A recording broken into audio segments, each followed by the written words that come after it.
நீளம் 60 மீட்டர், அகலம் 0.3 மீட்டர், உயரம் 2 மீட்டர் உடைய சுவர் எழுப்ப 30 சென்டிமீட்டர், 15 சென்டிமீட்டர், 20 சென்டிமீட்டர் அளவு கொண்ட செங்கற்கள் எத்தனை தேவை?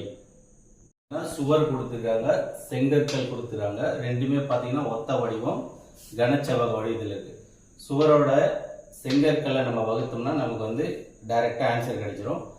சுவருடைய அளவுகள் எவ்வளவு கொடுத்துறாங்க பார்த்தீங்கன்னா 60 மீட்டர் கொடுத்துறாங்க, 0.3 மீட்டர் கொடுத்துறாங்க, 2 மீட்டர் கொடுத்துறாங்க. செங்கற்களுடைய அளவு பார்த்தீங்கன்னா சென்டிமீட்டரில் கொடுத்துறாங்க. அப்போ மீட்டரை வந்து சென்டிமீட்டராக மாற்றிட்டு நம்ம டிவைட் பண்ணோம்னா ஆன்சர் கிடைச்சிடும். இப்போ 60 மீட்டரை வந்து சென்டிமீட்டராக மாற்றணும்னா 6000 ஆகிடும். 0.3 மீட்டர் வந்து சென்டிமீட்டராக மாற்றணும்னா 30 மாறிடும். 2 மீட்டர் வந்து சென்டிமீட்டராக மாற்றணும்னா 200 மாறிடும். இப்போ இதை கட் பண்ண போகிறோம். 30க்கு 30 கட் பண்ணிடலாம். இந்த 20 200 கட் பண்ணோம்னா 10 டைம் வரும்.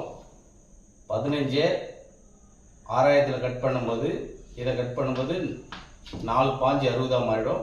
2 0 அப்படியே கேரி பண்ணிக்கலாம். இப்போ இதை மல்டிப்ளை பண்ணிங்கன்னா 4000 செங்கற்கள் தேவைப்படும்.